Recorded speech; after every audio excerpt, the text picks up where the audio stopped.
the rising of the sun till it's going down. Your faithfulness is sure.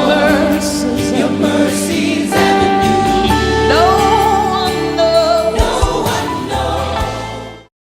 Est-ce qu'on peut encore acclamer le Seigneur pour le premier intervenant?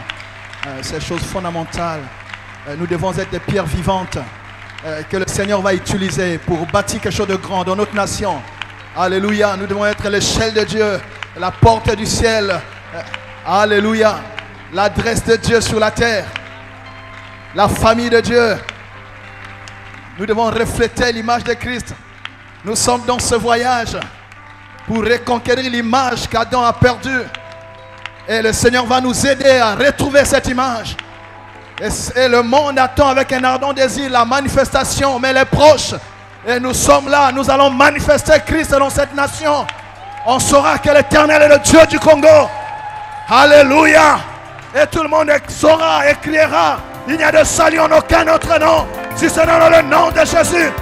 La Bible déclare: heureuse la nation de l'Éternel est Dieu. Nous proclamons que Jésus est Seigneur au Congo. Alléluia. Est-ce que nous acclamons encore puissamment le roi? Oui. La voix de l'Église doit compter. Et cela dépend de nous. Cela dépend de nous. Alléluia. Quand l'enjeu dépasse notre communauté, quand l'enjeu dépasse le nom de notre église bien-aimée, il faut se lever et se tenir la main, parce que c'est un grand enjeu et nous devons être ensemble pour relever le grand défi de notre nation. Alléluia.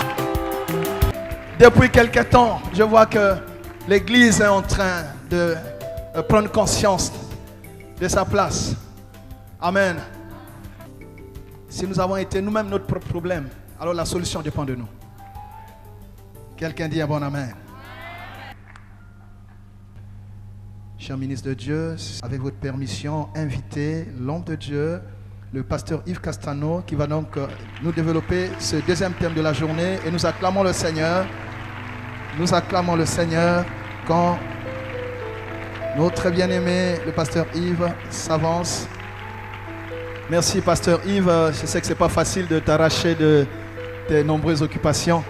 Mais je bénis le Seigneur parce qu'il a rendu possible. Amen. Gloire à Dieu. Si nous sommes en train d'acclamer pour Jésus, peut-être qu'on peut acclamer de manière un peu plus sincère, avec un peu plus de ferveur. Il ne s'agit pas d'acclamer le pasteur Gustave, encore moins le pasteur Castanou, mais de rendre l'honneur, la louange et la gloire à celui qui est digne de gloire.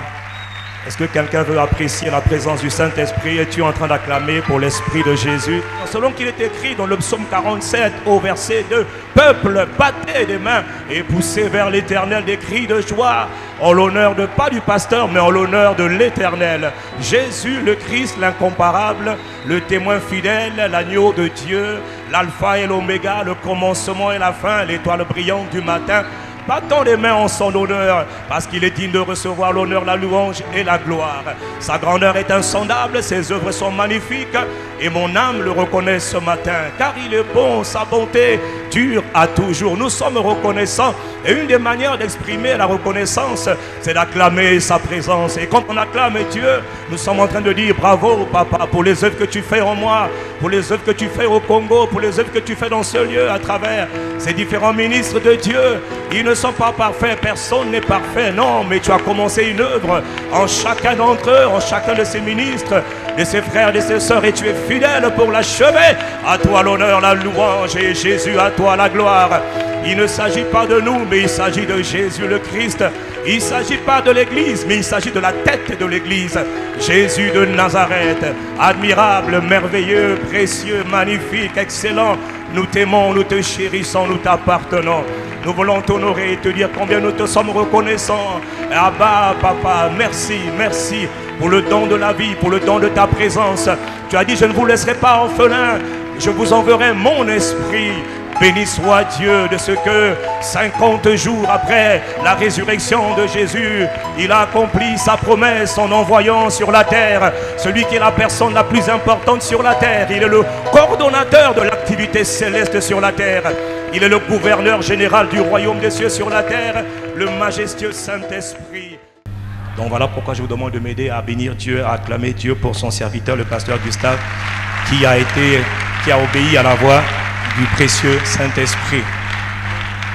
Témoin de Christ, témoin de Christ. Vous savez, lorsque Dieu voulait sauver le monde, lorsque Dieu voulait sauver l'humanité, lorsque Dieu voulait mettre son plan de salut pour l'humanité, après avoir parlé à nos pères, comme on dit dans le livre d'Hébreux, il a d'abord parlé par les apôtres, il a d'abord parlé par les prophètes. Dieu, dans les derniers temps, a parlé par le Fils. Il a envoyé le Fils dans le but d'accomplir ce que personne n'était capable d'accomplir. Jésus, le Messie, est descendu sur la terre il y a environ 2000 ans pour faire ce que personne n'avait été capable de faire. Dieu était en colère après la haute trahison de Adam et Dieu cherchait un moyen pour réconcilier les hommes avec lui-même. Le cœur de Dieu avait été brisé par la faute de la haute trahison de Adam. Adam a trahi les hommes. Adam était le propriétaire. Adam plutôt était le chef de l'humanité, le chef de la terre. Adam était le maître du monde. Et lorsque Adam a cédé, a désobéi à Dieu pour se soumettre à Satan, Adam ne savait pas, ne connaissait pas les conséquences de l'acte qu'il venait de poser. Comme quoi un seul acte de désobéissance peut emmener des conséquences catastrophiques pour des générations tout entières. Et Adam a trahi le cœur de Dieu. Et Dieu était meurtri, Dieu était attristé, comme un père qui est attristé parce qu'il voit que ses enfants sont séparés désormais de lui. Le péché est entré dans le monde par la faute d'un seul homme. Le péché est entré dans le monde et avec le péché, la mort, c'est-à-dire la séparation avec Dieu. Imaginez un père, imaginez un père, imaginez un père. Il aime ses enfants, il est rempli d'amour pour ses enfants, il est rempli de passion, de compassion, d'affection pour ses enfants. Il aime la compagnie de ses enfants et il crée les hommes à son image et à sa ressemblance. Et il aime les hommes qu'on appelle la race humaine. Imaginez ce père qui est toujours avec ses enfants, qui a créé ses enfants pour son plaisir à lui et pour le bien-être de ses enfants. Le père, soudainement, à cause de la faute de l'aîné ou le chef, est privé de tous les enfants. La Bible dit que le cœur de Dieu, quand on médite les Écritures, on se rend compte à quel point le cœur de Dieu était blessé, à quel point le cœur de Dieu était peiné de la faute, de la trahison de celui qu'on appelait Adam.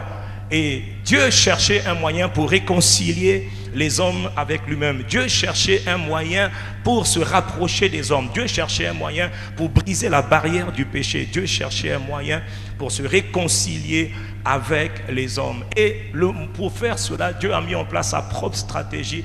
Sa stratégie, on l'appelle la croix de Jésus-Christ. La croix de Jésus, c'est la stratégie que Dieu a mis en place pour sauver les hommes. Si quelqu'un me suit, dis-moi Amen. Et quand je parle de la croix, nous parlons du sang de la croix. Nous parlons du sang de Christ qui est la stratégie que Dieu a mis en place pour sauver les hommes. Dieu est descendu par sa parole, on l'appelle la parole de Dieu. Il est descendu, mes frères, il est descendu, mes sœurs, dans le but d'accomplir la volonté du Père. Et n'oublions pas, la volonté du Père, c'était d'abord de sauver les hommes et de les réconcilier à lui-même. Si quelqu'un me suit, dit Amen. Et lorsque Jésus descend, avant de descendre, il envoie d'abord un précurseur, il envoie d'abord un messager. Et la Bible dit dans le livre de Jean chapitre 1 au verset 6 à propos de ce messager: il y eut un homme envoyé de Dieu. Il n'était pas envoyé de la part d'un chef d'État, il était envoyé de Dieu. Il n'était pas envoyé du village, il était envoyé de Dieu, le Créateur. Son nom était Jean. Et au verset 7, il est écrit: il vint pour servir de témoin. Dis avec moi, témoin. Il vint pour servir de témoin. Quelqu'un me dit témoin. Et pour rendre témoignage à la lumière. Pourquoi? Afin que tous crût par lui. Le but de Jean, c'était de servir de témoin, de rendre témoignage à Christ, afin que tout le monde croie en Christ au travers des gens. Tu vois, le but du témoin, c'était de faire en sorte que les gens croient au travers du témoin que Jean était. Et nous savons que être un témoin, concrètement, c'est quoi? Témoin de Christ, être un témoin, ça veut simplement dire être un missionnaire, être un ambassadeur, être un envoyé dans sa famille, un envoyé dans sa vie, dans son pays, dans son quartier, un envoyé partout, aussi loin qu'on peut aller. Être un témoin, c'est quelqu'un qui va pour rendre témoignage. Quelqu'un me dit Amen et je continue. Et le premier ambassadeur, le premier témoin que le Père a envoyé véritablement, en dehors de Jean-Baptiste qui était son précurseur, le premier témoin s'appelle Jésus de Nazareth, le Christ. Il est celui qui est descendu du ciel. Personne n'était monté, lui seul est descendu. Et lui, il est descendu comme le premier véritable témoin que le Père a envoyé. Quelqu'un dit Amen et je continue. Et en tant qu'ambassadeur, en tant que témoin, pendant 3 ans et demi, Jésus a prêché le royaume de Dieu, Jésus a proclamé le royaume de Dieu, Jésus a démontré le royaume de Dieu, Jésus a prêché le règne de Dieu, guéri les malades, etc. Il enseignait le royaume, etc. Mais ce qui est important, ce n'est pas seulement ce que Jésus a fait, gloire soit rendue à Dieu, mais il est important de voir ce qu'il a dit à la fin de sa vie. Jésus était un homme en mission. Parce qu'un ambassadeur, c'est un homme en mission. Un témoin, c'est un homme, une femme en mission. Un témoin, un ambassadeur est quelqu'un qui est conscient qu'il est en mission. Il est conscient comme les patriarches, les Abraham, les Isaac, les Jacob, les David. Ils étaient conscients qu'ils étaient des hommes et des femmes en mission. Quand on est sur la terre, on est un homme, une femme en mission. Quelle que soit la fonction, quel que soit le titre, quelles que soient les occupations qu'on a, on est un homme, une femme en mission. Un ambassadeur n'est jamais nommé ad vitam aeternam pour la vie, pour toujours. Non, un ambassadeur est toujours nommé quelque part pour une durée déterminée. Ça peut être 70 ans, ça peut être 90 ans, ça peut être 100 ans sur la terre. Mais tous les habitants de la terre, mon frère, ma soeur, nous sommes des hommes et des femmes en mission. Et pendant que nous sommes sur la terre, nous sommes supposés rendre témoignage à la vérité, témoignage de Dieu, témoignage de Christ, parce que nous sommes des hommes et des femmes en mission. Jésus était conscient qu'il était un homme en mission. Il était jeune, mais il savait qu'il était un homme en mission. Il n'avait pas de temps à perdre dans les bars, perdre dans les endroits où on ne sert à rien, perdre même du temps dans les conversations, dans les bêtises. Il était quelqu'un de focalisé parce qu'il savait que le temps passait. Nous sommes en 2018 et chaque année qui passe nous rapproche tous plutôt de notre départ. Dans à peu près 100 ans, aucun de nous ne sera dans cette salle. Aucun. Dans 100 ans, la majorité, nous ne serons pas là. Quelqu'un me dit Amen. Ça veut dire que nous aurons achevé notre séjour sur la terre. Mais, ce que nous ne savons pas toujours, c'est que nous allons devoir faire un rapport de mission. Parce que chacun de nous comparaîtra devant Dieu. Tout le monde comparaîtra devant Dieu. Tout le monde, mais très peu sont conscients du fait qu'ils vont comparaître devant Dieu. Les grands, les petits, les enfants, tout le monde un jour comparaîtra devant Dieu. Et le Saint-Esprit m'a dit de regarder à la vie de Jésus-Christ, lui étant le premier des ambassadeurs envoyé par le Père, étant un homme en mission. Regardons pendant quelques instants son rapport de mission. Parce que quand quelqu'un est en mission, à la fin de la mission, il doit rendre ce qu'on appelle un rapport de mission. Le témoin qui est venu pour témoigner doit, à la fin de son témoignage, à la fin de sa durée, doit rendre compte de ce qu'il a fait étant sur la terre. Est-ce que quelqu'un me suit? Dit Amen si tu me comprends. Alors dans Jean chapitre 7, quelques heures avant la crucifixion, quelques heures avant qu'il n'accomplisse le mandat pour lequel il avait été envoyé, dans ces dernières heures, la veille de la crucifixion, le Seigneur Jésus est là avec les disciples et il fait son rapport de mission au Père. Dans le livre de Jean chapitre 17, au verset 4, il fait son rapport de mission. Et il dit à partir du verset 4, on ne va pas les lire, mais je extrais les points importants. Il dit, je t'ai glorifié sur la terre. Premier point de son rapport de mission. Il dit au Père, je t'ai glorifié sur la terre. Sur la terre, j'ai vécu une vie qui t'a rendu gloire. Sur la terre, ma vie t'a rendu gloire. Je n'ai pas pensé à ma gloire à moi, mais je t'ai rendu gloire à toi. Quelqu'un dit Amen. Le deuxième point dans ce rapport de mission, il dit, j'ai achevé l'œuvre que tu m'as donnée à faire. J'avais un travail. Un témoin, un ambassadeur, un missionnaire a un travail. Et pour ce travail, il doit soit le commencer, soit le terminer, soit ne pas le terminer, qu'importe. Mais ce qu'on commence, il faut toujours l'achever. Jésus dit, j'ai achevé l'œuvre que tu m'as donné de faire. C'est son rapport de mission. N'oubliez pas, la Bible dit, soyez mes imitateurs comme je le suis moi-même de Christ. Tout ce qu'il est, nous le sommes. Tout ce qu'il a fait, nous devons le faire. Il est notre référence, il est notre modèle. Il est notre exemple à tout point de vue. Quelle que soit la vie que nous voulons vivre sur la terre, notre modèle, notre référence doit toujours être Jésus, le Christ. Si quelqu'un me suit, dis-moi Amen. Il dit, j'ai achevé l'œuvre que tu m'as donné à faire. Troisième point de la mission, il dit, j'ai fait connaître. D'abord, le deuxième point, il dit, j'avais une œuvre, il était conscient qu'il avait un travail à faire.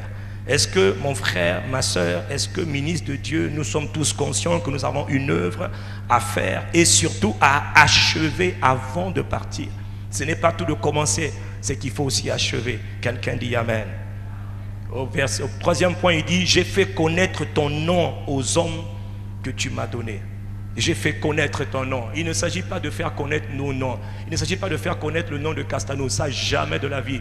Il s'agit de faire connaître le nom de celui qui a été envoyé, le nom de Jésus, le Christ. Est-ce que ma vie est en train de contribuer? Est-ce que nos œuvres, est-ce que nos témoignages, est-ce que nos actes, nous sommes en train de contribuer à rendre, à faire connaître le nom de Christ aux hommes? Il dit, j'ai fait connaître ton nom aux hommes. Est-ce que ta vie de tous les jours, tu es en train de faire connaître le nom de Christ aux hommes qui t'ont été donnés? Quelqu'un me dit un bon amen et je continue.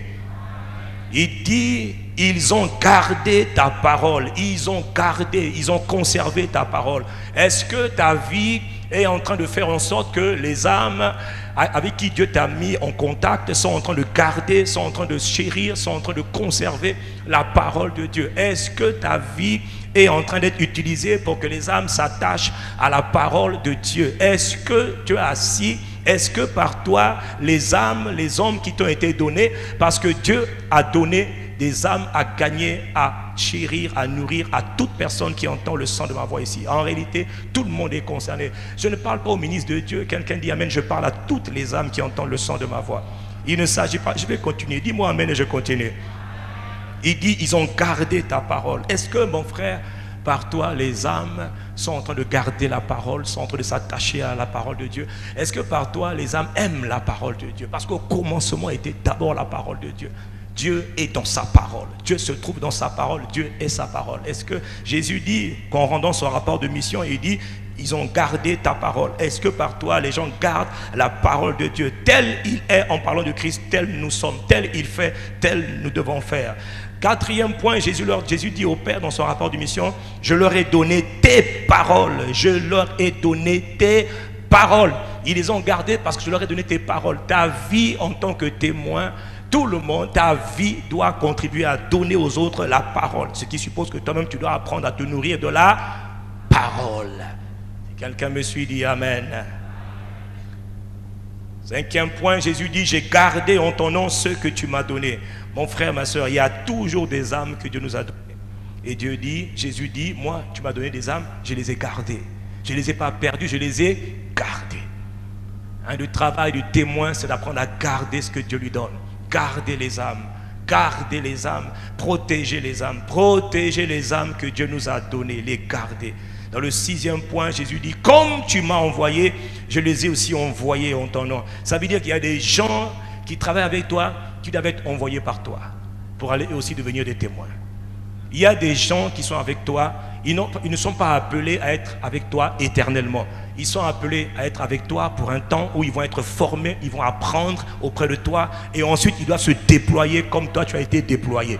Ce qui suppose que toi-même tu dois d'abord te déployer avant que d'autres se déploient. Un ministre de Dieu qui ne s'est pas déployé ne pourra pas déployer les autres. Mais Jésus dit, moi je les ai envoyés comme toi tu m'as envoyé. Moi aussi je les ai envoyés. Mon frère, ma soeur, ministre de Dieu, homme de Dieu, femme de Dieu, tu dois te déployer, tu dois t'épanouir afin que d'autres soient épanouis à travers toi. Quelqu'un qui comprend de quoi je parle me dit un bon amen. Ça, c'est le rapport de mission de Jésus. Et vraiment, je vous en supplie, je nous en supplie, il faut aller méditer Jean 17. Parce que Jean 17, c'est son rapport avant la crucifixion, avant de terminer ce pourquoi il avait été appelé. Tous nous allons comparaître, tous nous allons rendre compte, tous nous aurons un rapport de mission à faire. La question peut-être c'est que beaucoup, je me rends compte que beaucoup vont risquer d'avoir à rendre des copies blanches alors qu'il fallait expliquer ce qui a été fait pendant ton séjour sur la terre. Si je regarde le cas de l'apôtre Paul, qui est celui qui a été le véritable témoin après Jésus le Christ, Jésus le Christ a appelé un homme qu'on appelait Saul de Tarse, qui était un meurtrier. On sait que Saul a assassiné, Saul a tué beaucoup de gens, c'est vrai. Il ne faut jamais juger les gens par le commencement de leur histoire. Il ne faut jamais juger les gens par ce qu'ils sont aujourd'hui. Il faut regarder à ce que Dieu peut faire au travers de chaque homme. Si quelqu'un comprend de quoi je parle, dis-moi un bon amen.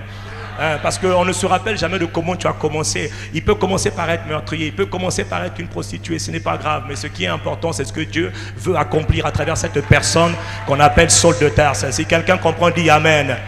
Et le même Seigneur Jésus est apparu à cet homme qu'on appelait Saul de Tarse sur le chemin de Damas. Saul résume quelques années après, il résume quelques années plus tard dans Acte 26, ce que Jésus lui a dit quand il a été appelé, quand il a vu la lumière venir sur la route de Damas. Il dit dans Acte 26 au verset 16, le Seigneur a dit à Paul, écoutez, lève-toi et tiens-toi sur tes pieds, Paul, plutôt Saul, car je te suis apparu pour t'établir ministre. Dis avec moi, ministre. C'est-à-dire doulos, c'est-à-dire serviteur.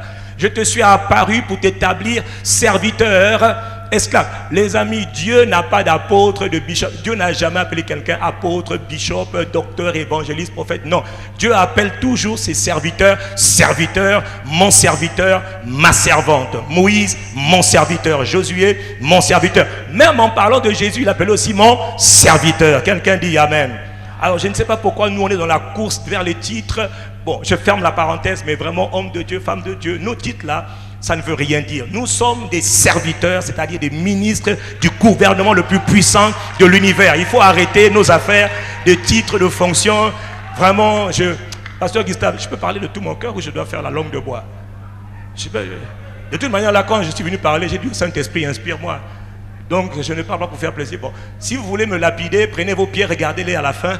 Vous allez me lapider plus tard. Quelqu'un dit Amen, je continue. Donc, Dieu s'en fout de nos titres. Voilà. Ok, Dieu s'en fout de nos titres. Il est Dieu là-haut dans les cieux, sur la terre et dans les eaux plus bas que la terre. Hors de lui, il n'y a pas de salut. Donc, autrement dit, celui qui est vraiment digne de recevoir tous les titres, c'est Dieu seul. Quelqu'un dit Amen. Nous sommes fatigués de la titrologie, de la guerre des titres qui ne sert à rien. On s'en fout, Dieu s'en fout, le royaume de Dieu s'en fout. On respecte les titres, c'est vrai, mais ce n'est pas important. Il a dit à Paul, Saul de Tarse. Et d'ailleurs, en parenthèse, personne n'a été plus grand en termes d'évangélisation, de transformation des âmes que Paul. Mais quand Dieu l'appelle, il dit, je t'ai appelé pour t'établir ministre, donc serviteur, simple serviteur. Et la suite, il lui dit, je t'ai appelé pour t'établir témoin. Paul, plus tard tu seras appelé apôtre. Mais avant d'être apôtre, avant d'être pasteur, avant d'être évangéliste, avant d'être docteur, avant d'être tout ce que tu veux avoir comme titre, Paul, tu as une vocation. Je t'ai appelé pour être un témoin. Quelqu'un qui va témoigner de moi, qui va rendre compte de moi, qui va parler de moi, qui va me révéler au monde. C'est ça. Quelqu'un dit Amen. Quelqu'un dit Amen. Donc, ministre de Dieu, homme de Dieu, avant la fonction que Dieu nous a confiée, avant le ministère que Dieu nous a donné, il y a d'abord une première vocation que Dieu a déposée dans le cœur de chacun d'entre nous. C'est celle d'être un témoin de Jésus-Christ. Un témoin, c'est-à-dire un ambassadeur, c'est-à-dire un missionnaire. Ou encore, mon mot préféré, c'est un gagneur d'âme. Un gagneur d'âme. Quelqu'un qui m'écoute me dit Amen. Rien n'est plus important que comprendre d'abord ma vocation première. Pasteur, c'est un ministère. Mais avant le ministère, il y a d'abord la vocation d'être un témoin, un ambassadeur ou encore un gagneur d'âme. Pendant des années, moi qui vous parle, vous le savez un peu, pendant des années, j'ai été pasteur et je pensais que j'étais un bon pasteur. Enfin, je pensais que j'étais un bon pasteur. J'enseignais 1000 choses et des choses. Quand je les écoute, même aujourd'hui, je ferme seulement les oreilles. Quand je vois les gens qui me disent, pasteur, vos messages là m'ont fait du bien. J'ai dit, mon frère, oublie seulement les messages là. Reviens parce que Dieu m'a visité en 2014, en 2015, en 2016 et en 2017. Dieu m'a parlé comme jamais auparavant. Et j'ai compris que je ne connaissais rien. Donc je me tiens là par la grâce de Dieu pour éviter que quelqu'un fasse les mêmes erreurs que moi. La dernière fois, j'ai parlé à des jeunes. Ils me disent, ah, nous on aime beaucoup le développement personnel. J'ai dit, petit, oublie ça là. Ça ne sauve pas, ce n'est pas l'évangile. J'ai fait ça, ce n'est pas l'évangile. Laisse ça, petit, reviens dans l'évangile. L'évangile, c'est Christ et Christ seul. Ne jugez jamais un homme par la manière dont il a commencé. Attendez la fin de son histoire avant de le juger. Si j'ai parlé à quelqu'un, dit Amen. Donc je ne suis pas complexé, non, je ne suis pas mal à l'aise de vous dire ces choses parce que ça peut faire gagner du temps à quelqu'un. Il y a des jeunes ici, quelqu'un peut gagner du temps. Arrête d'aller lire tous les livres sur le leadership. C'est pas mauvais, hein? Mais le leadership, ce n'est pas la fondation du salut. Ce n'est pas la fondation de l'évangile. Le salut commence par l'œuvre achevée de la croix. Et ensuite par l'évangile de la croix, de l'ensevelissement et de la résurrection. Si ce n'est pas ça ton message, mon frère, on a des problèmes. Voilà, on a fait beaucoup d'églises, on a donné beaucoup de messages, mais les âmes étaient toujours comme dit Papa Karambiri, costard, cravate, mais oppressés par les démons, tourmentés par les démons. Ils ne manifestent pas la vie de Christ, ils ne s'intéressent pas au caractère de Christ, ils s'intéressent seulement à réussir, Non, avant de réussir, il faut d'abord réussir. Comme si maintenant réussir c'était le problème. Quelqu'un me dit un bon amen. Non, vraiment non, je vous parle de cœur à cœur. Je parle de cœur à cœur. On a tous fait des erreurs. Mais le plus dramatique, ce n'est pas de faire des erreurs, c'est de ne pas les reconnaître. Et j'en parle publiquement pour délivrer plusieurs. Si je parle à quelqu'un, dit amen. Il faut revenir au centre. Le centre, c'est l'évangile. L'évangile, c'est Christ crucifié, Christ enseveli, Christ ressuscité et Christ glorifié. Et quand il a été glorifié, il a répandu le Saint-Esprit, comme vous le voyez, vous l'entendez aujourd'hui. C'est ça l'évangile. Maintenant, le reste là, c'est des accessoires. Dans une maison, il y a la fondation. Et la fondation tient la maison. Quand les vents vont souffler, les tempêtes vont souffler, ce qui va tenir la maison, c'est les fondations. Mais si la fondation, c'est que du sable, vous n'allez pas aller loin.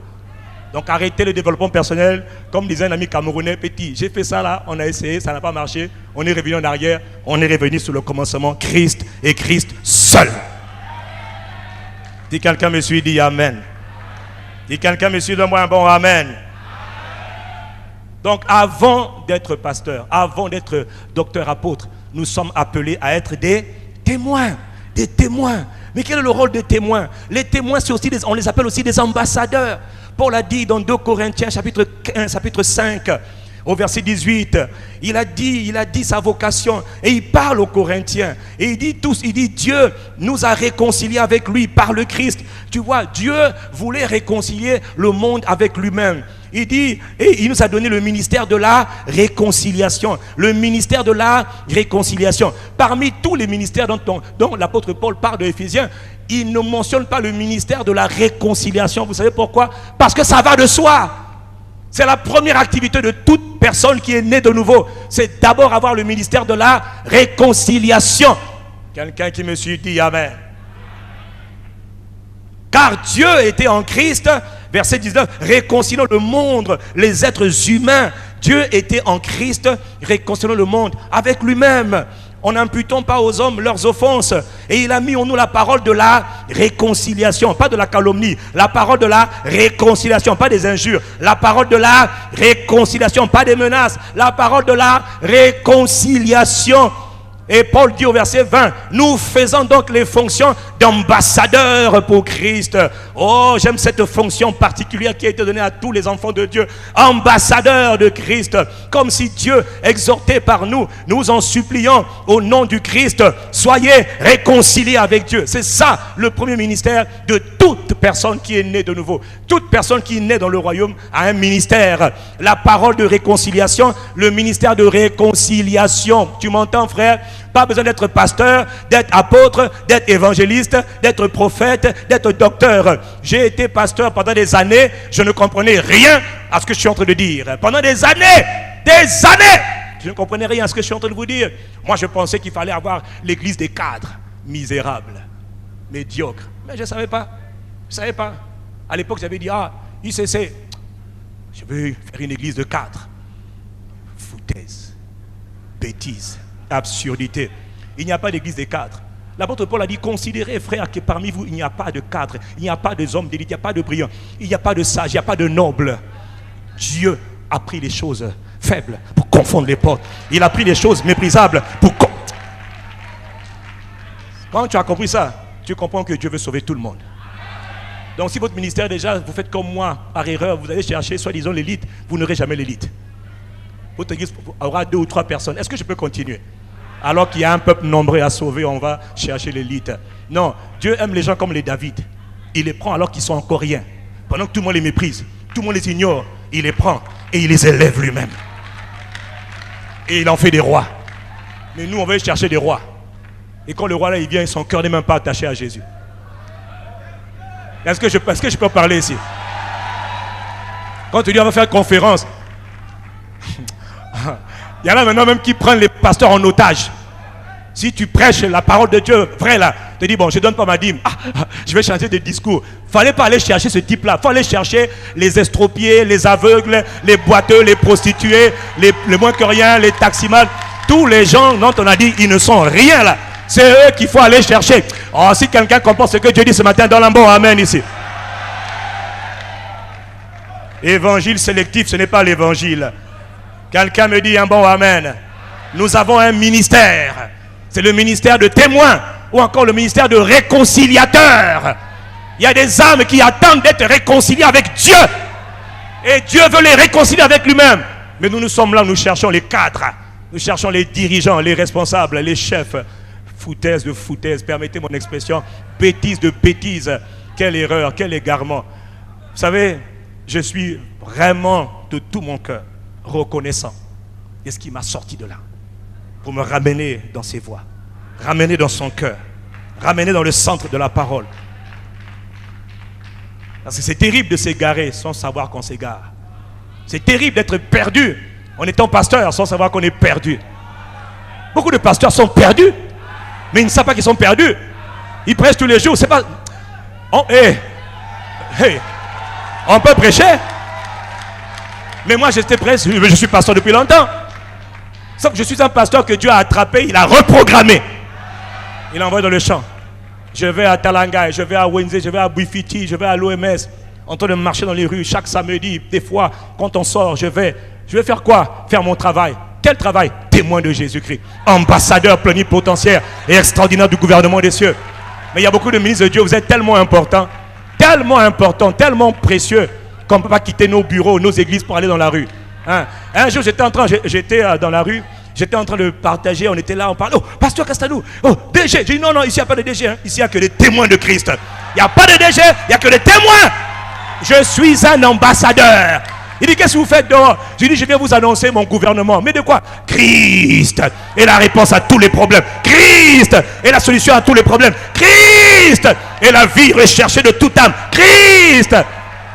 Et puis le gars m'a dit, oh, mais pasteur, je suis choqué de vous voir. J'ai dit, pourquoi? Il dit, mais les pasteurs ne sortent jamais. Ils envoient seulement les gens dans les dehors. Eux, ils ne sortent pas. J'ai dit, mon frère, Jésus, propriétaire de l'univers, celui par qui tout a été créé, celui par qui tout est, celui qui soutient tout l'univers par sa parole. Jésus, il est descendu, et la Bible dit, Matthieu chapitre 9, verset 35, il parcourait les villes, les villages. Il allait partout, sous la chaleur de Jérusalem, sous la chaleur de la Samarie, sous le soleil de la Judée. Jésus de Nazareth, fils de Dieu, Dieu fait homme. L'or et l'argent lui appartiennent. Il a tous les titres de noblesse, il a tout laissé. Il parcourait, il cherchait les âmes. Il cherchait les brebis perdues de la maison d'Israël. Il cherchait les brebis perdues de la maison d'Israël.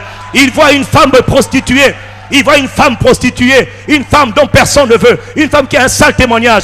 Mais il sait que celle-là, si je la gagne pour le Père, si je la gagne pour le royaume, elle va me transformer toute une ville. C'est ça qu'on appelle des témoins. Ah, quelqu'un dit Amen. C'est ça des témoins. C'est ça. Ils cherchent gagner les âmes, sauver les mondes, sauver les perdus. Pourquoi? Parce que papa les aime. Dieu a un cœur qui bat. Dieu a un cœur qui saigne. Dieu a un cœur qui souffre à cause de ses enfants. Parce que nous sommes occupés à faire 1000 choses, sauf l'essentiel. Je suis l'exemple parfait de ce qu'on peut prêcher l'évangile, soi-disant, prêcher dans une église, mais ne pas être un témoin. C'est terrible. Hein? Donc on peut être pasteur tous les jours, on prêche. Jamais on gagne les âmes. Jamais on s'intéresse aux âmes. Jamais on les suit. Jamais on veut en faire des disciples. Tout ce qu'on veut, c'est prêcher devant 100 personnes, 200 personnes. Et c'est ça qui m'intéresse. Ah, est-ce que mon église est pleine? On a 200 chaises. Toutes les 200 chaises sont remplies. Ah, c'est bon, alléluia. C'est pas alléluia. J'ai un peuple nombreux dans ce pays. Il y a des âmes qui se meurent. Il y a des âmes qui se perdent. Si quelqu'un me suit, dit Amen ici. Vous voulez savoir qui règne aux portes? Mais le problème, c'est que pour régner aux portes, il faut faire ce que Dieu nous a appelés à faire. Quelqu'un me dit Amen. Le premier ministère, c'est le ministère de réconciliateur. Dis avec moi, je suis un réconciliateur. Nous avons un ministère de la réconciliation. Parce que ça, c'est dès que tu es né de nouveau, c'est ton ministère. Mais tu es comme moi. Tu ne sais même pas c'est quoi être réconciliateur. Tu ne sais même pas ces choses. Nous confondons servir l'église et servir le royaume. Ce n'est pas la même chose. Hein? Servir l'église, c'est être à l'accueil, au protocole, sur les chantres, tout ça là, la modération, c'est bien. Mais ça, c'est servir l'église. Ce n'est pas servir le royaume. Servir le royaume, c'est travailler pour le royaume. Travailler pour le royaume, c'est travailler comme Jésus a travaillé. Aller pêcher les âmes et aller en faire des disciples. Aller pêcher les âmes, aller les amener à manifester Christ. Si je parle à quelqu'un, dis Amen. Si je parle à quelqu'un, dis Amen. Voilà pourquoi Jésus a dit, comme le Père m'a envoyé, moi aussi j'étais un témoin du Père, un ambassadeur du Père. Maintenant à mon tour, moi aussi, je vous envoie. Allez et faites de toutes les nations des disciples, pas des chrétiens, des disciples, pas des chrétiens, hein, des disciples. C'est-à-dire quand vous avez gagné, travaillez en eux, semez la parole en eux, développez-les de manière qu'ils deviennent eux-mêmes, ils atteignent la stature de Christ, qu'ils soient tellement passionnés de Jésus, amoureux de Jésus, qu'ils vont commencer à manifester le caractère de Jésus, le fruit de l'esprit, la sagesse de l'esprit, l'intelligence de l'esprit, la puissance de l'esprit. Ils vont le manifester. Pourquoi? Ils vont devenir des disciples. Quand on voit un disciple et on va le mettre, on ne fait pas la différence. Tel père, tel fils. Soyez mes imitateurs. Celui qui me suit dit un bon amen. Ça, c'est le mandat qu'il nous a donné. Il n'a pas dit d'abord que tu es pasteur. Non, ça c'est après. Paul n'a pas commencé comme pasteur. Jésus lui a dit, je t'appelle à être mon témoin. Dis avec moi, témoin de Christ. Dis avec moi, témoin de Christ. Témoin, témoin. Le témoin va vous réconcilier les hommes avec Dieu. Il dit, soyez réconciliés avec Dieu. Soyez réconciliés. La dernière fois, au mois de mars, nous sommes sortis environ 600 gagneurs d'âmes. Et vous voyez, en une journée, 1500 personnes ont donné leur vie à Jésus-Christ dans les rues de Brazzaville. 3 mois plus tard, nous sommes ressortis encore. 1600 personnes ont donné leur vie à Jésus-Christ. Ce n'était pas des croisades d'évangélisation, non. C'était des gagneurs d'âmes qui allaient dans les rues de Brazzaville, aller dire aux gens, Jésus est le Christ.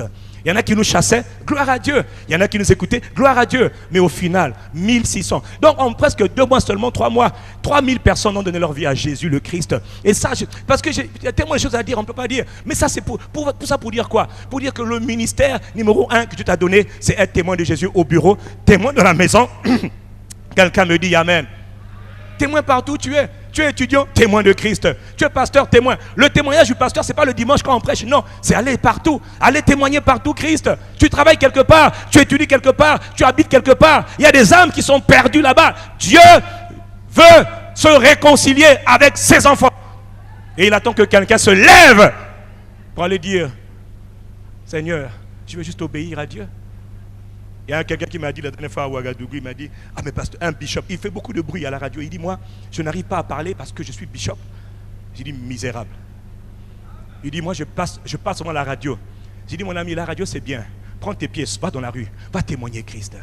Il y a des hommes qui ont besoin de te voir, qui vont parler avec toi. Tu vas parler de Christ. On ne parle pas de ICC, on parle de Jésus-Christ. On ne parle pas de ton église, on parle de Christ. Il est la réponse. Il veut que les gens sachent ce qu'il a fait pour eux. Les gens ne savent pas. Est-ce que quelqu'un comprend de quoi Dieu parle ce matin? Le cœur de Dieu ne bat que pour ça. Allez, allez, allez, allez partout. Tu as un quartier, va. Prends ton temps, prends un samedi, va voir tous tes voisins. Il y en a qui vont t'écouter. Tu pries d'abord, bien sûr. Il y en a qui vont t'écouter. Il y en a qui n'attendent que ça. Mais je n'ai pas le temps de donner tous les témoignages. Il y en a tellement. Quelqu'un dit Amen et je continue. Jésus a dit, avant de partir, ces dernières paroles. Vous savez que les dernières paroles d'un homme sont importantes. Les dernières paroles d'un homme ne sont-elles pas les plus importantes? Si. Surtout quand un homme a beaucoup travaillé, a eu une grande sagesse, beaucoup de responsabilités. Quand il appelle ses enfants, dans ces derniers souffles, écoutez ce qu'il va vous dire. On a vu avec les Jacob, on a vu avec les Abraham, on a vu avec les Isaac, on a vu avec David. Les dernières paroles d'un homme sont très importantes. À la rigueur, généralement, elles peuvent même résumer le parcours de toute une vie. Quelqu'un dit Amen et je continue. Quelles ont été les dernières paroles de Jésus, le Christ? Acte chapitre 1, verset 8. Les dernières paroles de Christ. Acte chapitre 1, verset 8.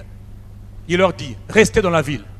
Il dit, Seigneur, est-ce en ce temps que tu as rétabli le royaume d'Israël? Il dit, bon, ça n'est pas votre problème ça. Vous avez un travail. J'ai fait ma part, allez faire la vôtre. Mais pour ça, attendez, restez dans la ville. Jusqu'à ce que vous soyez revêtus de la puissance d'en haut. Car vous recevrez une puissance, une capacité spirituelle. Le Saint-Esprit, la personne du Saint-Esprit. et vous serez mes témoins. Pas mes pasteurs, mes témoins. Pas mes docteurs, mes témoins. Pas mes DG, mes témoins. Pas mes chefs de service, mes témoins. Vous recevrez le Saint-Esprit. Il viendra sur vous, il vous équipera et il fera de vous des témoins. Il faut qu'on parle de moi. Il faut que le Père se réconcilie avec ses enfants. Ils sont au Congo, ils sont nombreux. Ils périssent. Tous les jours, la mort voit les corps sortir. Les gens vont en enfer tous les jours. Parce que les témoins sont silencieux.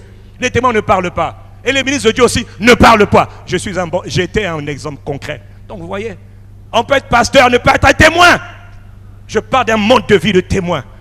Tous les jours, j'essaie de gagner des âmes. Quand j'arrive au bureau, je cherche quelqu'un à gagner. Tous les jours. Hein. Tous les jours. Vous me voyez, tous les jours, je cherche quelqu'un à gagner. Tous les jours. Je respire que par ça. Gagner une âme. Tous les jours. Et je ne suis pas satisfait. Tous les jours. Est-ce qu'on peut continuer? Le Saint-Esprit est venu pour faire de toi un témoin. À Jérusalem, toute la Judée, verset 8, Samarie, jusqu'aux extrémités de la terre, donc le Congo. Verset 9, il dit, verset 9, après avoir dit cela, il fut élevé. Donc il était en train d'être dans la lévitation.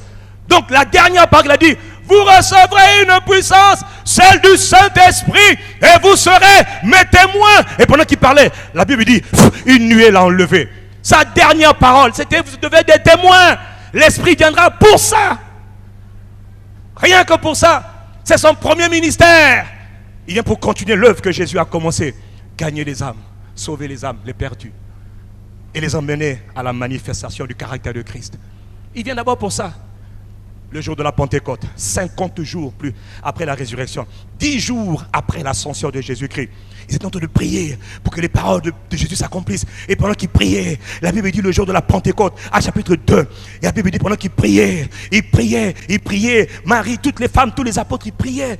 Et la Bible dit brusquement, il y a un vent violent, un vent impétueux, qui a rempli le lieu où ils étaient. Et des langues semblables à des langues de feu se posèrent sur chacun d'eux. Et ils furent tous remplis du Saint-Esprit. Et Korababa, et Sabaré, au Komanda, et Katara, et Karababa. Qui est venu? Le glorieux Saint-Esprit, le coordonnateur de l'activité céleste sur la terre, la personne la plus importante sur terre, le gouverneur général du royaume des cieux, celui par qui le Père fait toutes choses, celui qui emmène la présence de Jésus. Quand on dit Jésus, qui répond? Le Saint-Esprit. Quand on dit Jésus, le Saint-Esprit, c'est lui qui est venu.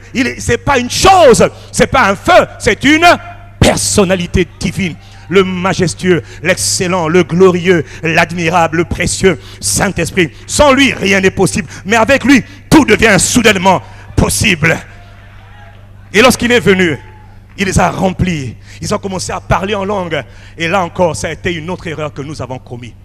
Nous nous sommes arrêtés pour dire que la Pentecôte, c'est le parler en langue. Karababa, les dons spirituels. Paréa Kabande, Okobara. Aïe, aïe, aïe, aïe. Ok, mais ce n'est pas le but pour lequel il est venu. Non, ce n'est pas le but, c'est faux. On s'est arrêté, on a vu seulement le premier chapitre. Non, il y avait un chapitre 2, il y avait un chapitre 3. Le chapitre suivant, c'était le but pour lequel il est venu. Acte 1, il est venu, il les a remplis. C'est vrai, mais il y avait un but. Dis avec moi, il y avait un but. Quel était le but? Pierre se lève pendant que les gens se moquaient. Il dit ces hommes ne sont pas ivres comme vous le pensez. Non, mais c'est ici la parole, la promesse que Dieu a accomplie. Il a dit dans les derniers jours, Paul et Pierre remplis de l'esprit commencent à parler. Mitraillage, on dirait le Kalachnikov. Il donnait des paroles de feu, des paroles de puissance qui touchaient les cœurs. Et la Bible dit vers le verset 40, ils ont écouté Pierre, il dit mais le type là on le connaît. Qu'est-ce qui se passe? Le glorieux Saint-Esprit est venu habiter en lui. Et il a accepté d'être un témoin, d'ouvrir sa bouche et de commencer à parler. Et comme Paul parle, Pierre a parlé, l'Esprit a commencé à mitrailler les cœurs des gens. Ce n'est pas l'homme qui touche, c'est Dieu qui touche. Ce n'est pas le pasteur ou le bishop ou l'apôtre, c'est Dieu, l'Esprit de Dieu qui touche et qui convainc. Et quand il a commencé à parler, la Bible dit, ils eurent le cœur vivement touché. C'était ça le but. Hommes frères, que ferons-nous? Repentez-vous. Pierre se vengeait, il dit, la dernière fois j'avais peur, là maintenant je suis courageux. Pourquoi? Quand le Saint-Esprit vient, premier signe, le courage, l'ardiesse, l'audace. Quelqu'un dit un peu amen. Donc le parler en langue là, ce n'est pas la finalité. La finalité, c'était que la Bible dit en ce jour-là, 3000 âmes acceptèrent le Seigneur. 3000 âmes acceptèrent le Seigneur et se firent baptiser. C'était là la naissance de l'église. C'était là que l'église a commencé. Mais imaginez que nous, on fait nos réunions, on fait que parler en langue. Et puis quand on a fini, on rentre à la maison, on dit, ah, on a bien prié. Non, on prie en langue. La Bible dit, celui qui prie en langue, il s'édifie lui-même. C'est comme quand ton téléphone est déchargé, tu le charges. Tu le recharges. Quand tu maras, c'est kata, rikata, roto. Tu entends de recharger les batteries. Tu entends de recharger ton esprit. Tu entends de recharger l'audace, le courage, le zèle, la passion de Jésus, l'amour de Jésus. Tu te recharges. Et quand tu te recharges, pourquoi tu te recharges? Pour aller gagner les âmes. Oh, quelqu'un dit Amen. On se recharge pour aller gagner les âmes. Pas pour faire le matalana. Oh, ainsi parle le Seigneur. Papara, il y a quelqu'un qui est pécheur ici. Et alors, il est mort pour les pécheurs. Pêche-moi les pécheurs. Les dons spirituels nous sont donnés pour être des témoins. Gagner des âmes. Rien de plus important que de gagner des âmes. Si quelqu'un comprend de quoi Dieu parle ce matin, donnez un bon amen ici. C'est ça. Il est venu pour ça, frère. Maman, il est venu pour ça. Toi, tu fais quoi dans ton église tous les dimanches? Tu fais comme moi? Actes chapitre 4. Pierre et Jean sont en train d'aller au temple. Et ils voient un monsieur qui est là. Le boiteux, le paralytique. Donnez-moi. Il dit, hey, regarde-moi, regarde-moi. Moi, je n'ai ni or, ni argent. Mais ce que j'ai, regardez ce que le Saint-Esprit veut faire. Je te le donne. Lève-toi et marche. Miracle. Waouh. Ils n'ont pas dit, Pierre, Pierre, Pierre. Non. Ils n'ont pas dit, quel grand homme de Dieu. Il fait, non. Ça, c'était le moyen pour arriver au résultat. Quel était le résultat? Gagner des âmes. La fin, il est écrit, ce jour-là, 5000 âmes ont donné leur vie à Jésus. Donc 3000 âmes plus, ça fait 8000 âmes en quelques jours seulement. Pourquoi? C'était le but. Nous avons perdu le but. Nous regardons seulement les choses. Oh, on prophétise. On s'en fout. Le but, c'est pas que tu prophétises. Le but, c'est que tu prophétises dans le but de gagner les âmes, d'exhorter les âmes, de consoler les âmes, de fortifier les âmes, de les restaurer, de les attacher à Jésus, de les faire aimer Jésus, de faire de Jésus le centre de leur vie. Pas du prophète ou du pasteur, le centre de leur vie. Maintenant, on veut que les âmes deviennent dépendantes de nous. Que Dieu nous pardonne notre bêtise. Témoin de Christ. Tout ce que Dieu fait, il le fait pour un but. Il ne faut pas regarder l'action. Il faut regarder le but. Le but, c'est toujours gagner des âmes. Et les affermir. C'est-à-dire en faire des disciples. Rien n'est plus important pour le cœur de papa. Est-ce qu'on peut continuer? Je vais bientôt terminer. La finalité de tout ce que Dieu fait, c'est de gagner des âmes. Témoigner Christ, c'est quoi? C'est révéler aux gens ce qu'il est, ce qu'il a fait, ce qu'il a dit. Pourquoi témoigner? Dans le but de les amener au salut. Avant d'en faire des disciples, il faut d'abord les sauver. Avant d'avoir un enfant mature, il faut d'abord qu'il naisse. Il faut d'abord qu'il naisse. Tout commence par la naissance. Mais on s'arrête par la naissance. Maintenant, on emmène à la maturité. Mais avant d'emmener à la maturité, il faut d'abord qu'ils naissent. Il y a beaucoup de gens qui ne sont pas sauvés, donc qui ne peuvent pas être matures. D'autres qui sont pas, ceux qui sont sauvés, mais qui ne veulent pas être matures depuis longtemps. Eux là, c'est compliqué. Quelqu'un dit Amen. Le travail d'un témoin, mon frère, ma soeur, c'est d'abord gagner des âmes. Première étape. Et en faire des disciples. C'est-à-dire les emmener à manifester la nature de Christ. Le caractère de Christ. L'apôtre en a parlé tout à l'heure. Parce que ce n'est pas seulement de les gagner. Non, gagner c'est la première étape. Une fois qu'on l'a gagné, il faut chercher les stratégies. Dis avec moi les stratégies pour les garder. Jésus a dit, je n'ai perdu aucun de ceux que tu m'as donnés. Il y a des âmes que Dieu nous donne. Mais comme on n'a pas appris par le Saint-Esprit à les garder, alors on les perd. Dieu nous demandera des comptes. Jésus lui a dit, je n'ai perdu aucun. Nous, on en a perdu beaucoup. Parfois, ils étaient... Quand on gagne les âmes, mais un père, une mère doit avoir beaucoup d'amour pour les âmes qu'il a gagnées. Voilà pourquoi je tiens à vous dire une chose. Vraiment, je vous dis sincèrement. Moi, je ne cherche pas les âmes des églises. Je cherche les âmes qui ne connaissent pas Jésus-Christ. Je cherche les âmes qui sont perdues. Voilà. Paul a dit, bien-aimé, pour vous, il a dit aux Galates, il dit, pour vous, je souffre encore les douleurs de l'enfantement. La dernière fois, le pasteur Christ Olia Kilomé, Il disait, le pasteur Carambio aussi disait, même pasteur Edepo dit la même chose, ils disent toute la même chose. Il dit, vos yeux, pasteur, sont trop secs. Vos yeux sont trop secs. Vous ne prenez pas le temps de crier à Dieu, de supplier Dieu pour enfanter des âmes, pour enfanter des enfants dans la foi, pour enfanter de nouvelles âmes. Non, non, on fait la page, comme on dit ici, non, pêche aquarium, ça ne marche pas. Il faut aller chercher des âmes perdues que personne ne connaît. Est-ce que je parle à quelqu'un ce matin? Il faut que chaque église devienne une église de gagneurs d'âmes. Je n'étais pas comme ça hier. Je le suis devenu quand j'ai rencontré le Seigneur. C'est ça. Ah, Seigneur. 1 Timothée 2, 4. Dieu veut que tous les hommes soient sauvés. Pas certains, tous les hommes. Pas certains, tous les hommes. Dieu veut sauver tous les hommes. Ah, lui là, Dieu veut sauver tous les hommes. Arrêtez de juger les gens selon les apparences. Et les gens, on les voit, ils sont frimeurs, ils sont d'accord. Dieu veut les sauver. Parce que Dieu a tellement aimé le monde qu'il a sacrifié son fils unique. Il n'avait pas deux fils, hein. Il n'en avait qu'un seul. Dieu a sacrifié ce qu'il avait de plus cher. Papa a sacrifié ce qu'il avait de plus cher. Pourquoi? Parce qu'il voulait rassembler tous les enfants. Le fils unique, il était unique hier. Aujourd'hui, il est devenu le grand frère de plusieurs frères. L'aîné d'une grande famille. Mais ça a coûté cher à Dieu. Ça a coûté ce qu'il avait de plus cher. Imagine quand on t'enlève tout ce que tu as de plus cher. Dieu, il a tout donné. Il nous a tout donné. Il a dit, mon fils, je le sacrifie. Ne méprisez pas l'œuvre de la croix. Ne méprisez pas le sang de Jésus-Christ. Il a été versé 7 fois, c'est pas pour rien.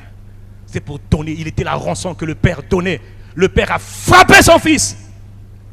Le Père a foudroyé le fils sur la croix. Au point que le fils était méconnaissable. Qui a cru à ce qui nous était annoncé? Qui a reconnu le bras de l'Éternel? Qui a reconnu que c'était lui? Ésaïe 52, verset 14 dit qu'il était défiguré. Ésaïe 52, verset 14 dit que il n'avait plus l'aspect d'un être humain.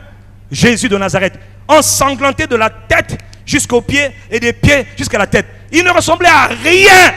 On dit, ah, on a nani. Mais c'est qui lui? Jésus de Nazareth. Il est le sacrifice. Et il doit verser son sang pour sauver tous les hommes. Ça, c'est à cause de l'amour que Dieu a pour toi et pour moi et pour tous ceux qui ne sont pas ici, qui sont dehors et qui sont perdus. Mais que le Père dit, allez les chercher. Et nous, on dit, non, non, non, non, non. J'ai 200 membres. 200 membres. Si tu as 200 places, alors tu dois faire un culte de 200 personnes, 2 cultes de 200 personnes, 3 cultes de 200 personnes, 4 cultes de 200 personnes, et tu dois t'étendre, tu dois t'étendre. Pourquoi? Parce que Dieu a un peuple qui est nombreux, qui veut sauver. Ah, Seigneur. Est-ce que quelqu'un comprend quelque chose ce matin? Celui qui ignore, qu'il ignore. Un jour, toi et moi, on rendra compte, parce qu'on aurait ignoré sa parole. On va rendre des comptes. Luc chapitre 15, je termine. Jésus nous donne une parabole très importante. Il dit, si l'un d'entre vous a 100 brebis et qu'il en perde juste une. Tu vois, il a 100 brebis, il aime ses brebis. Mais il dit qu'il en perde une seule. Voilà ce que, là, il parle du cœur de Dieu. Voilà comment Dieu voit les choses. Il va laisser les 99. Il aime les 99. Nous, on est contents, on est entre nous à l'église, on est heureux. Oh, salut mon frère, salut ma soeur. On chante, on loue, on danse. Ouais, Dieu est content parce que Dieu siège dans la louange de son peuple. Dieu prend plaisir. Il est heureux d'être avec nous parce que sa joie est en nous. Et il veut que notre joie soit en lui. Quelqu'un dit Amen et je continue. Tu vois, le cœur de Dieu est content. Mais le problème, c'est que le même cœur de Dieu qui est content avec les 99 qui sont là, le même cœur de Dieu fait qu'il regarde celui qui est parti. Il regarde celui qui est perdu. Il regarde celui qui est dehors. Il est content d'être avec vous. Hein. Il aime, il est là. Le Saint-Esprit est là. Et le problème, c'est qu'il est là, il nous aime. Mais il aime aussi celui qui est perdu. Il dit, il laisse les 99. Vous êtes déjà acquis, vous êtes déjà juste, je vous aime, vous m'aimez. Mais mon cœur à moi bat pour vous. Mais vous êtes déjà mes enfants. J'ai un autre enfant qui est dehors, dans les rues, dans les marchés, dans les quartiers, dans les villas, dans les universités, dans ton lieu de travail. Toi, tu es déjà sauvé, mais regarde, toi, je t'aime. Mais lui aussi, je l'aime. Toi, je t'aime, hein? Mais l'autre aussi, je l'aime. Mais il est perdu, il a besoin de moi. Mon sang a été versé pour que papa et lui soient réconciliés. Je suis le réconciliateur entre le Père et lui. Lui aussi, il est égaré. Il a besoin du Sauveur. Il a besoin de Dieu. Mais il ne le sait pas. Et papa dit, le Père, il dit, je laisse les 99. Je m'en vais chercher celle qui est perdue. Ah! Je l'ai enfin trouvée. Oh! J'ai trouvé mon enfant qui était perdu. Il dit, les amis, réjouissez-vous avec moi. Parce que voici, la brebis, il fait du bruit. Ah, les voisins, qu'est-ce qu'il y a? Venez, qu'est-ce qu'il y a? J'ai trouvé ma brebis. C'est mon enfant, il était perdu. Et maintenant, il est retrouvé, youpi. On dit, oh, toi, tu allais dire 99, non?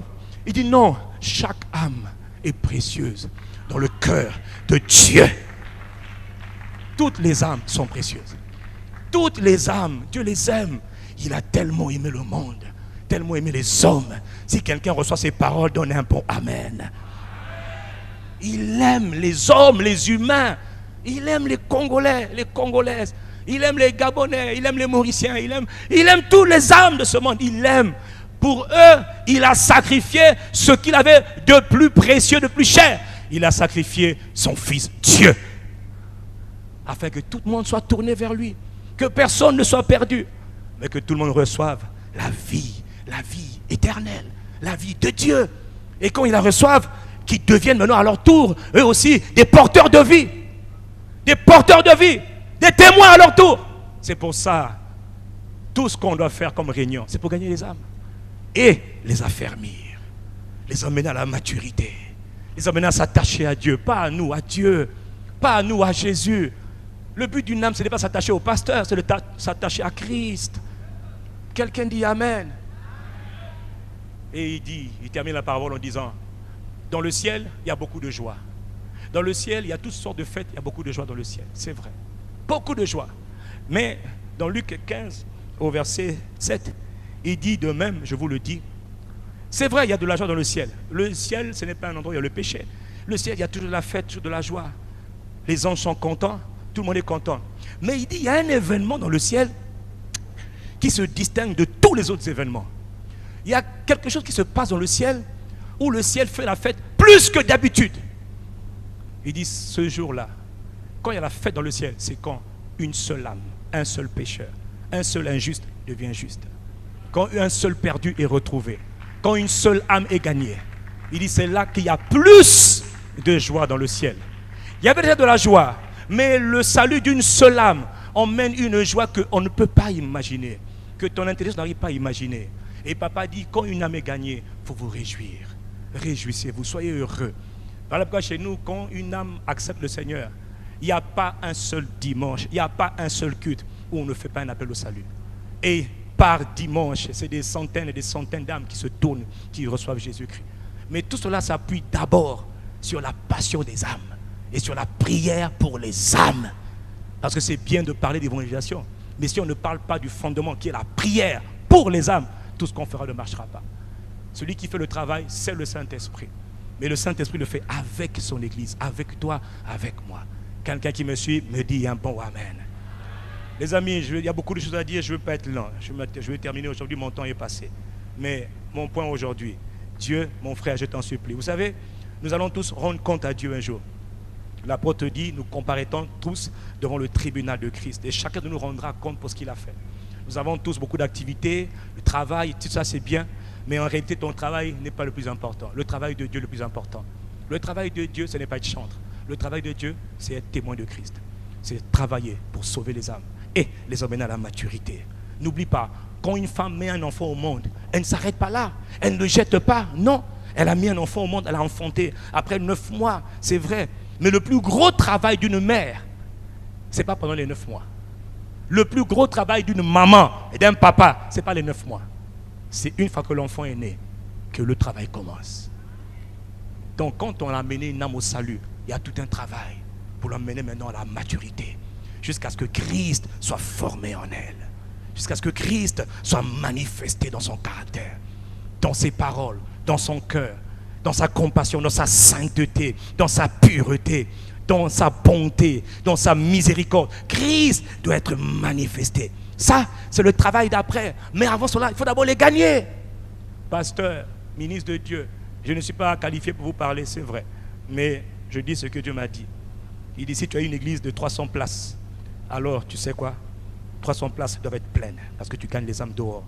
Et quand tu as atteint 275 âmes, passe à un deuxième culte. Il y a un peuple nombreux. Quand tu atteins 275 âmes, passe à un troisième culte. Quand tu atteins 275 âmes, passe à un quatrième culte. Pourquoi? Il faut que ma maison soit remplie. Dieu veut que sa maison soit remplie. Pas pour la fierté du pasteur, non, parce qu'il y a des âmes nombreuses qui sont en train de périr. Et quand tu as été fidèle en peu de choses, Dieu te donnera des espaces beaucoup plus grands. C'est Dieu qui le fera. Pourquoi? Parce qu'il sait que ton cœur travaille par passion et par compassion pour faire son travail. Gagner les âmes. La priorité du cœur de Dieu, c'est gagner les âmes. Et les garder. Et les amener à la maturité. Avant la maturité, il faut d'abord les gagner. Toi, tu en es où? 2017 est passé. Bon, dis-moi, combien d'âmes as-tu emmené au Seigneur? Combien d'âmes as-tu gagné à Christ? Combien de fois as-tu témoigné Christ? Combien de fois as-tu sorti? C'est des choses qu'on ne faisait pas hier, mais qu'on fait maintenant tout le temps. Combien de fois es-tu sorti? Combien de meetings as-tu tenu? Tout n'est pas dans les croisades, tout n'est pas dans les meetings. L'apôtre Paul gagnait les âmes même dans la rue. Jésus gagnait les âmes dans la rue. Donc on peut aller dans la rue gagner des âmes. Quelqu'un me dit Amen. Le Saint-Esprit est venu pour cela. Et des gens que je vois à l'église, 2 semaines de conversion, tellement passionnés par le fait de gagner les âmes, ils vont dans le terrain, ils gagnent les âmes, ils prient pour les âmes sont guéries. Il dit, oh pasteur, mais c'est pas possible, je n'ai que 2 mois dans le Seigneur, je n'ai que 2 semaines dans le Seigneur, je donne ma vie à Jésus-Christ, comment est-ce possible? Parce que tu as accepté dans ton cœur d'être un témoin. La puissance du Saint-Esprit se manifeste pour ceux qui acceptent d'obéir, d'être des témoins, d'aller. Mais ceux qui restent à l'église tous les jours, oh Seigneur, envoie la puissance. La puissance ne viendra pas. Pour que la puissance vienne, il faut que tu sortes. Va là où il y a les perdus. Va là où il y a les sorciers. Va là où les gens sont otages. Va là-bas. Il ne faut pas venir à l'église seulement. Quelqu'un dit Amen. Il faut aller là où sont les perdus. Témoignage, je termine. On a beaucoup prié quand on entendait qu'il y avait beaucoup de bébés noirs. Beaucoup de koulouna, les bébés noirs qui tuaient avec les machettes. Ils tuaient avec les machettes les enfants de 15 ans, 16 ans, 17 ans, 20 ans. Ils passent leur temps à tuer. Et à ICC, on a commencé à prendre dans nos temps de prière. Tous les jours, Dieu nous a dit de mettre un temps de prière rien que pour les âmes. Tous les jours, l'Église est en prière pour les âmes. Tous les jours. L'Église prie pour le salut des âmes. Prie pour l'affermissement des âmes. Prie pour la maturité des âmes. Prie pour que le règne de Dieu s'étende tous les jours.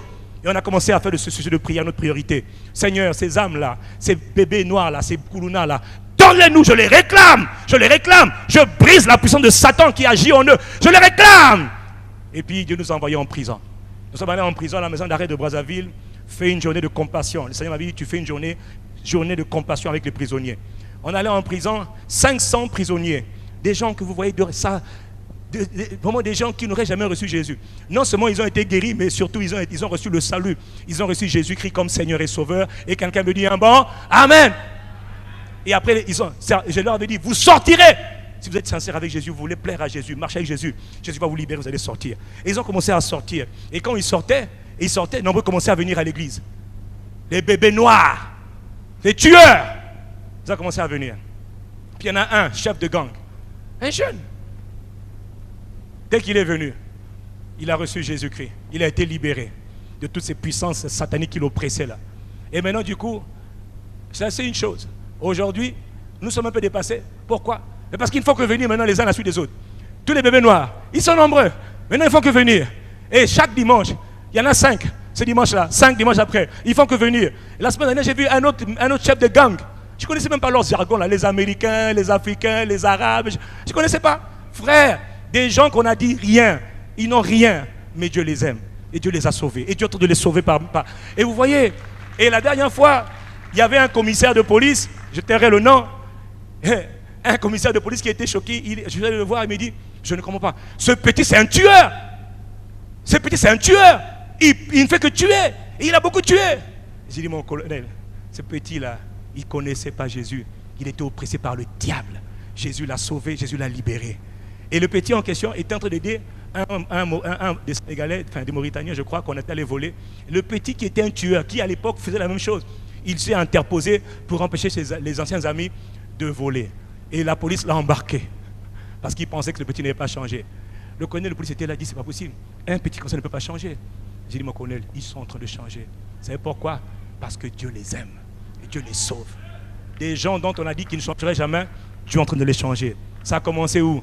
Il fallait aller les chercher là où ils étaient. Parce qu'eux, ils ne viendront jamais à l'église. Il y a des gens qui ne viendront jamais dans vos églises. Ils sont dehors. Ça ne passerait même pas dans leur tête de venir à l'église. Il faut que l'église aille les chercher. Dieu appelle les témoins à se lever, remplis du Saint-Esprit, remplis d'audace et de courage pour aller témoigner Christ. Il y en a qui m'injurient tout le temps. Franc-maçon, j'accepte. Sorcier, j'accepte. Magicien, j'accepte. mais je veux gagner des âmes. Dites ce que vous voulez. Jésus aussi en a insulté, je m'en fous, je veux gagner des âmes. Une âme à la fois, une âme à la fois. Insulter une âme à la fois. Parce que Dieu a un peuple nombreux qu'il appelle ici au Congo-Brazzaville. Si quelqu'un comprend de quoi nous parlons, dis-moi un bon Amen. Ils ne viendront pas dans vos églises. Il faut que l'église aille les chercher. Ils sont dans nos rues, ils sont dans nos quartiers, dans nos familles. Ils ne viendront pas. Ils ne viendront pas, mais nous pouvons aller vers eux. Inclinons la tête, en signe de révérence envers Dieu. Je prie. Kambaré et Kaborasa et Kanta et Korabasa. Vous voyez, à chaque fois qu'une parole est libérée, il y a un esprit qui accompagne. Il y a une grâce particulière qui accompagne cette parole. Si tu veux recevoir cette grâce pour réellement manifester ta vie de témoin, parce que 2017 est passé et tu n'as pas gagné grand monde. Par toi, les âmes n'ont pas été gagnées. Quel triste bilan, quel triste constat. C'est une tragédie. C'est pas parce que tu es pasteur, ça ne veut rien dire. On ne peut pas faire un culte, on ne peut pas faire une activité sans lancer un appel au salut, sans gagner des âmes. Tout ce qu'on fait, c'est pour le salut des âmes. Tout ce qu'on fait, c'est pour l'affermissement, la maturité des âmes. Les emmener à la maturité, les amener à ressembler à Dieu. Si tu le fais, alors tu es en train de faire ce qu'on appelle servir Dieu. Tu es en train de servir les intérêts du royaume de Dieu. Mais si tout ce qu'on fait, c'est juste faire pour faire, le cœur de Dieu n'est pas content. Le cœur de Dieu est triste. Parce que Dieu veut que son peuple, les perdus, soient réconciliés avec lui. Vous voyez, si quelqu'un veut recevoir cette grâce-là, cette grâce, ce feu, c'est même pas le feu de l'évangélisation, c'est juste comprendre le ministère de la réconciliation. Dieu était en Christ, réconcilions les êtres humains avec lui-même. Et il nous a donné le même ministère de la réconciliation. Il veut que tu deviennes toi aussi un réconciliateur. Va leur dire que nous avons trouvé Jésus le Christ. Nous avons trouvé Jésus le Christ. Il est la réponse à tous vos problèmes. Qu'est-ce que tu cherches? Tu cherches la guérison? C'est Jésus le Christ. Tu cherches le travail? C'est Jésus le Christ. Tu cherches quoi? Tu cherches même l'élévation? C'est Jésus qui donne. Tu cherches la grâce, la paix? C'est Jésus qui donne. Tu cherches la bénédiction? C'est Jésus qui donne. Il est la source de toutes choses. Ton épanouissement ne vient que de Jésus le Christ. Pourquoi on a mis tout ça ailleurs? Tout est en Christ. Il a dit dans sa parole, en lui, vous avez tout pleinement. Tout est en Christ. Tout est en Christ. Il faut ministre de Dieu, il faut homme de Dieu, il faut femme de Dieu, il faut jeune frère, il faut cher père, il faut que nos églises deviennent des véritables églises de témoins, de gagneurs d'âme. Sinon, je vous dis, l'islam va prendre le dessus sur le pays de manière extraordinaire. Vous allez voir, nous n'aurons que nos yeux pour pleurer parce que nous n'avons pas obéi à la grande commission. Pour que l'église règne, l'église doit faire le travail pour lequel Jésus l'a mandaté. Pour que l'église règne aux portes, pour que l'église soit considérée, l'église doit faire le travail pour lequel le Père l'a mandaté. L'église doit devenir une église armée de gagneurs d'âme, une armée de gagneurs d'âme, une armée de missionnaires, une armée de témoins qui vont témoigner de Christ et qui vont les amener à la maturité, toutes ces âmes qu'ils auront gagnées. Il faut que les justes se multiplient dans le pays. La Bible dit que quand le juste se multiplie, le peuple est dans la joie. Le pays ne sera transformé que lorsque les justes vont de plus en plus se multiplier. C'est-à-dire lorsque de plus en plus d'âmes seront gagnées à Christ et transformées pour la seule gloire de Jésus le Christ. C'est ça le prix à payer, c'est ça. Et pour ça, il nous faut quitter nos zones de confort et aller chercher les perdus là où ils sont. Ils sont très nombreux. Qui enverrai-je? C'est ça la même question que Dieu pose toujours. Qui va marcher pour nous? Ce n'est pas un apôtre, ce n'est pas un pasteur, ce n'est pas un titre. C'est une âme qui est reconnaissant d'avoir été sauvée et qui veut faire le même travail. Inclinons la tête là où nous sommes et demandons à Dieu, juste quelques instants, cette grâce qu'il nous a accordée. Que la même grâce que Dieu m'a accordée à moi, cette même grâce te soit accordée. Que cette même grâce te soit accordée. Que ce même fardeau que Dieu m'a donné, ce même fardeau te soit donné. Parce que c'est ensemble que nous pourrons faire en sorte que l'Église soit respectée. Une église ne sera jamais respectée tant qu'elle ne fait pas ce pourquoi elle a été envoyée. Elle n'a pas été envoyée pour faire seulement des concerts, mais des concerts pour gagner des âmes et pour transformer la vie des âmes. Ça, oui. Si c'est juste un concert, ça ne sert à rien. Tout ce qu'on fait doit être fait dans le but de gagner des âmes. Si c'est des croisades de miracles, le but des croisades de miracles, c'est pour gagner des âmes, encore plus grand nombre. Tout ce que Dieu fait, c'est d'abord pour les âmes à sauver et à emmener à la maturité. C'est ça, c'est cela et c'est cela. Si tu ne fais pas ces choses, beaucoup d'activités, ça n'intéresse pas Dieu. Mais les activités qui visent à gagner des âmes, à augmenter la taille des églises, parce que Dieu veut un peuple nombreux dans les églises. Dieu m'a dit la dernière fois, les églises vont se multiplier comme jamais auparavant. Mais pour cela, les églises doivent commencer à devenir des églises qui gagnent les âmes, qui sortent de leur zone de confort, qui sortent la semaine, les soirées, les week-ends, pour aller gagner les perdus. Il y a un grand nombre de perdus qui nous attendent dehors. Si quelqu'un entend ces paroles, dis un bon Amen. Que Dieu nous aide. Seigneur et Père, Seigneur et Papa, excellent Père de grâce et d'amour. Seigneur, merci parce que tu parles tantôt d'une manière et tantôt d'une autre. Mais il y a quelqu'un ici qui a pris attention. Il y a quelqu'un ici qui prend garde à la parole que tu donnes par la bouche de tes serviteurs. Excellent Père de grâce. Ô Saint-Esprit de Dieu, tu es venu, tu es descendu du ciel, glorieux Saint-Esprit, afin de faire de nous des témoins. C'était les dernières paroles du Maître, les dernières paroles de Jésus. Seigneur, nous nous sommes beaucoup égarés dans les activités inutiles et futiles qui n'emmènent rien.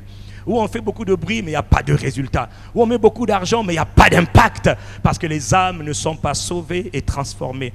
Père, dans le nom de Jésus, vraiment, nous te prions, fais-nous grâce. Parce que nous savons que nous ne pouvons pas faire grand-chose sans toi. Voilà pourquoi tu nous as dit, je vous enverrai le Saint-Esprit. Oh Père, déverse ton esprit de compassion.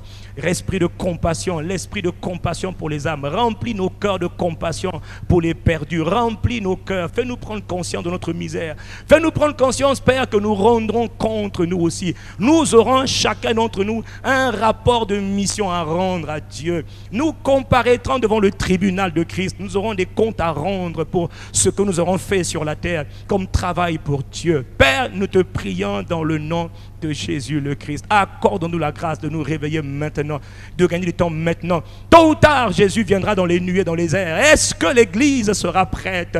Oui, c'est vrai. Nous, si nous sommes sauvés, nous devons marcher dans la sanctification, travailler à notre salut. Oui, c'est vrai.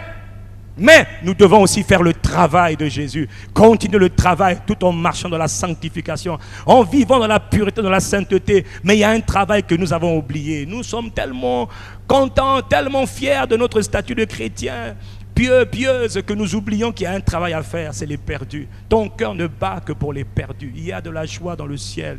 Plus de joie dans le ciel. Plus de joie dans le ciel que lorsqu'une âme se repent et revient à la maison. Car tu as tellement aimé le monde que tu as sacrifié Jésus le Christ.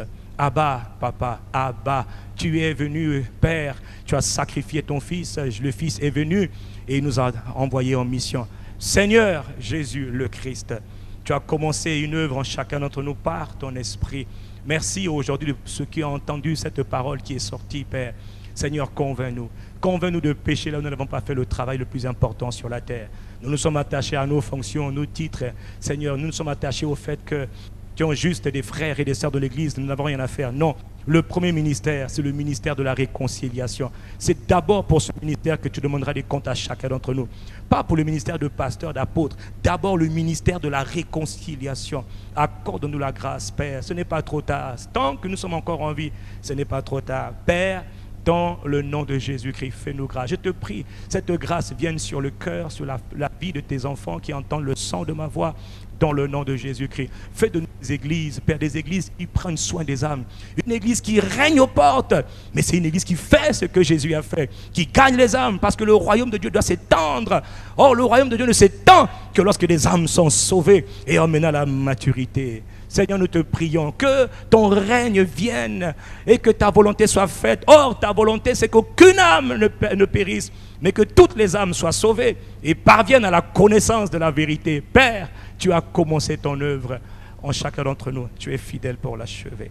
À toi, Dieu seul sage, par Jésus le Christ, soit tout honneur, toute louange, toute gloire, appréciation, célébration, adoration, louange, exaltation, prééminence, domination, souveraineté.